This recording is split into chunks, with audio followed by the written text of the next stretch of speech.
So I'm going to discuss who these three chaps are, and let's go right away. So I don't know how many of you remember this movie in the 60s. You do. So, I mean, apart from the soundtrack, which is amazing, I think, and even the story is interesting. These three guys joining the forces at the beginning because there was some goal to be intrigued, but then later fighting because they wanted the whole gold, the whole amount of gold for themselves. So this reminds me of the situation probably today. For the past, let's say 5-6 years, with the GPU revolution and offloaded clusters, these three guys have been nicely worked together, and probably we are approaching a moment where the three guys are maybe starting to do it together, and we don't know who will win. That's my personal view of the thing. And I must say that judging from for instance, the Coral bid, it doesn't look this way, by the way, because the three chaps are still there. So we have still a beefy CPU, the Power 9, we have a big GPU, Volta, and we have a powerful HCA. But I suspect that it will be clear in the near future that there is some convergence happening. I mean, on Intel's side, we already seen that Intel is integrating the network. NVIDIA has a proprietary high-speed interconnect. It's still short haul, meaning that it's not it's something which is equivalent, let's say, to a local bus today. But you never know what will happen in the future.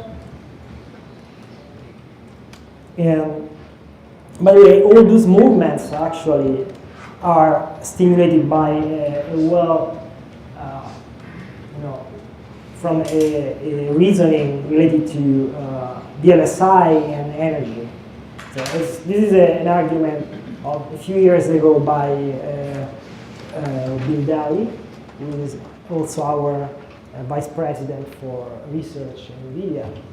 And I mean, the argument goes like, if you look at a chip, you analyze the energy spent on the different functions, you see that you can easily recognize that, let's say in this case, 64-bit double precision floating point operation can cost 20 picojoule. Okay? But surprisingly, if you look at moving data around, let's say at a 256-bit bus, if you want to move data on your chip, on a 20-millimeter chip, you discover that just by moving halfway can be as costly as, can be 256 picojoule, just moving data this way. Or if you want to move from one corner to the other, you can spend 1 nanojoule, which is a lot. And if you want to go off chip, you are probably spending half of it here. And if you want to go to a DRAM, external memory, you spend an incredible amount of energy here for reading and write the memory, let's say on an external memory chip. Okay. And for instance, even accessing something similar, an SRAM, which is a static RAM, which is similar to it could be the backing store of a shared memory of the GPU, can cost more than twice as a floating point operator. So the idea in general is that there are other constraints by which you can only extract more or less 300 watts of power from the object. So basically the power budget is fixed.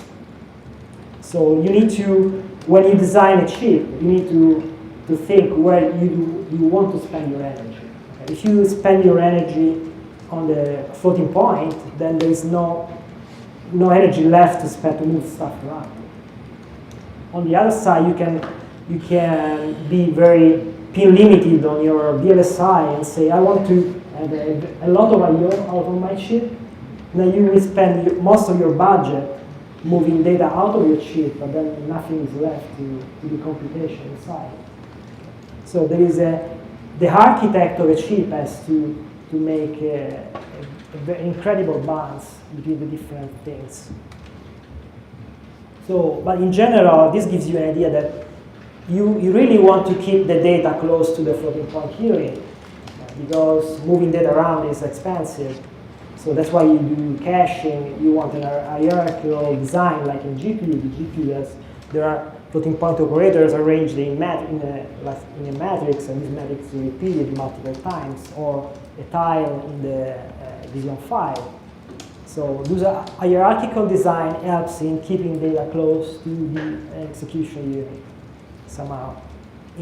But there are other trends going on, like integration. You are seeing that now there are multiple chips integrated in the same substrate, or integrating memory, like HBM for Pascal GPUs. And you also are starting to see attempt at integrating NIC, as I said before, let's say optimizing data movement in general. And from the software point of view, I see that something similar happens there. Like, let's see, in the NVIDIA case, if you think that we started years ago, I think in CUDA 4, with the UVA. So this idea that memory of the GPU and the CPU has a unique address. So all the memories live in the same address space. And then in CUDA 6, NVIDIA moved to this UVM-like model where not only there is a single address space, but there is also, let's say, the software works in a way that data is seamlessly accessible to a certain extent. There are limitations. And now with CUDA 8, we are moving towards something where we can even have simultaneous accesses in combination with Pascal GPUs. We can also have a share atomic operation. We can do atomic operations on both sides, the GPU and the CPU. So I see this thing as a sign that we want essentially three things. We want to increase usability, and this is what UVM is providing to you. And by the way, once you start using this model, it opens the possibility for the runtime system to, let's say, employ or deploy some optimizations. Okay? You can have very smart prefetchers, guessing which will be the unit which is going to access the data the next, I don't know, 5 seconds. But more importantly, from my point of view, is that once you move to this model, the design space for the architect or the CPU or the GPU or the system in general broadens a lot. Because now you can start saying, oh, I don't need to have once I get away from the model that I need to copy data back and forth, I can start reasoning about what my memory is and where I can put it, where I can spend the energy more efficiently.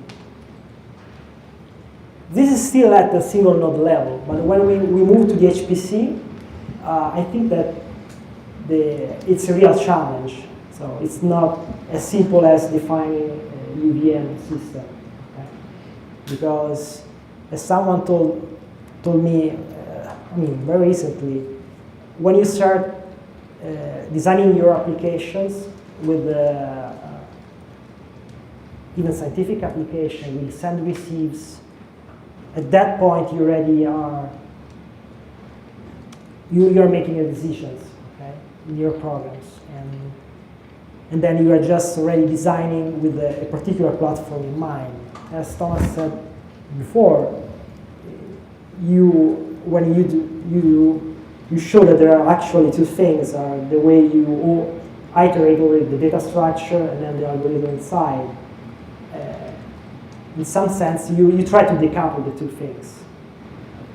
And basically, the logic pertaining the architecture of the machine is when you iterate, and then the particular physical problem inside the action or the equation you're trying to resolve.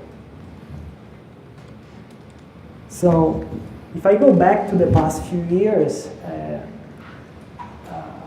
personally, but I discovered that other people as well are pursuing a project which is basically getting rid of the CPU. Okay? So let's try to save power by getting rid of the CPU and leave only the GPU and the network. So for instance, my group, this is a work started in 2010 until 2013. We tried to do this, to create a network interconnect using FPGA. And by the way, this project is still ongoing, and with the special optimizations for the GPU. So this has been the first interconnect able to read and write directly from the memory of the GPU. That is before GPU director DNA. In this project, we added enough logic inside the FPGA, the hardware, to make it as if this device was another GPU. So we use the same protocol that the GPU uses to interact with other GPUs. Okay, so what we call GPU direct peer-to-peer. Another approach was researched by a team in Japan, and this is the Pitch 2 project. I don't know how many of you are aware of this project. This is a similar approach based on FPGAs. With the GPU direct capabilities. And then there are other software approaches like GIGAS, a GPU global address space, with this idea that a Pegas-like model, a global address space, is particularly suited for the GPU. And another, I don't know how many of you are aware of Project Donor. It's an interesting project. Because of the recent development for the SSD field, basically now the NVMe adapter can participate in GPU through some kind of GPU-like protocol. And then there is also Mark Silberstein from the Technion University in Israel. His personal project is trying to, let's say, move some of the concept, the typical the CPU-like sockets, like I/O, onto the GPU. So what I think that is that the challenge here is still to optimize data movement. If you go through this list, and this is not a comprehensive list in any way. You want to optimize data movement, but still be friendly. In this case, in the case of NVIDIA GPUs, with the SIMT mode, with the CUDA parallel programming model. But it's not easy, because you just think that you want to do a socket. You do a write in a CUDA kernel, but then what's the meaning of a write on a socket? Is it that every thread does a write, or every thread contributes with just one byte, with a big send, or only the threads in a block do that? It's not clear. So this is kind of a roadmap. We internally, I think, me and Sriram, basically we agree that this is partly historical, and maybe the last three are what we are working on, and that could be something that could happen in the near future. So historically, we started with the CPU, the GPU, and the network, and basically anyone was not aware of the other. So if you want to send something, you need to copy back from the GPU to the CPU, and then you send, and vice versa for the receive. And then we moved to the GPU aware. And by the way, this is just adding GPU aware support in the communication framework.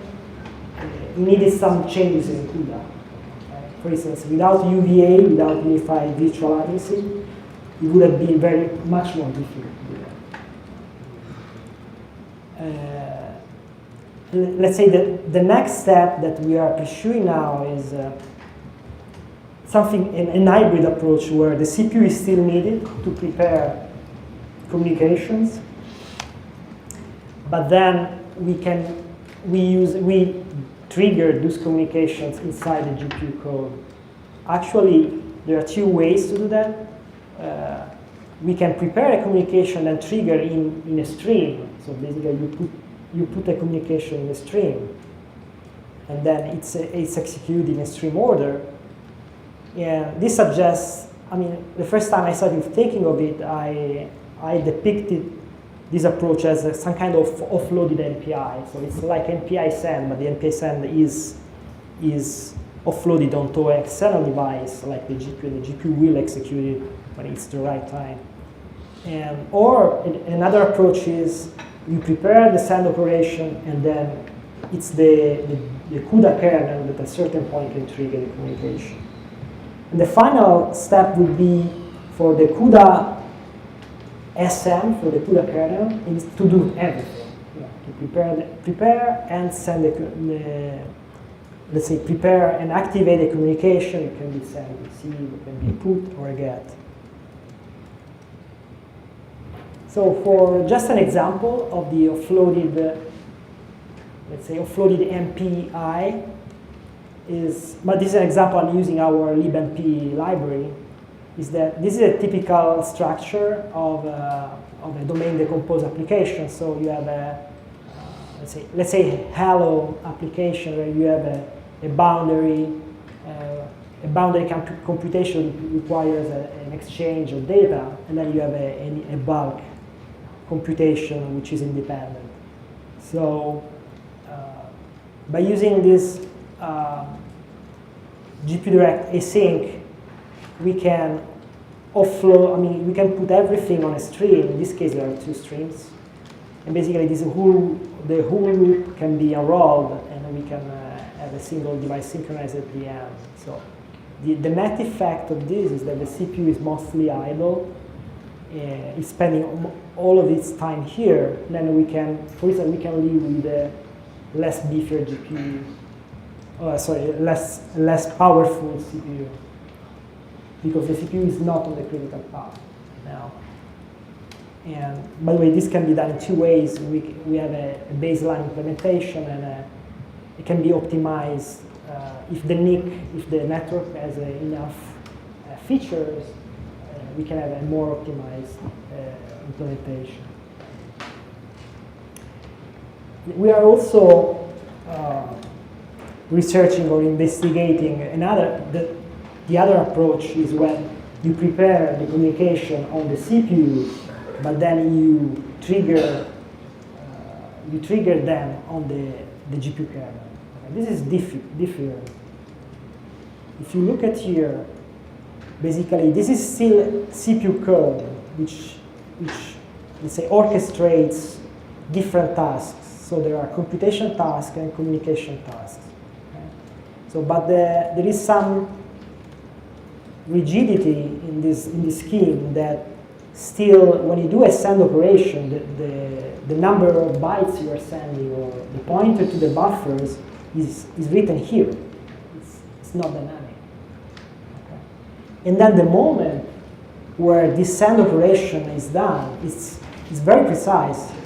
This send operation starts when the previous job in stream 1 has been finished. So when after the pack, the send operation starts. So in some sense, this is nice because it fits with the CUDA stream model. But still, what you can do with this scheme is that you cannot fuse the pack, this pack kernel with, let's say, what else? With a weight or with the unpack, let's say. Okay, you can fuse them together because you need a spot in between to do something else. If you want to merge or if you want to fuse those kernels, you need to be able to do a sand within a kernel. And for the case of Mellanox, or recent Mellanox devices, we discovered that we can do that. I mean, the code becomes a little bit complicated because you have to manually schedule blocks, and you have to use atomic operations. You have to be careful of the I/O, of the consistency and the coherency model on the GPU. You have to manually synchronize threads. But we have the benchmark this approach, and we can gain. You can have a nice gain, like 20% on synthetic benchmarks. So and then the last step in getting rid of the CPU is where we move the communication, completely move the communication on the GPU. And one approach could be one where using a PGAS model, where inside your computation, sometimes some of the threads start only those which compute the boundary of your lattice. They will do something like a put or a get.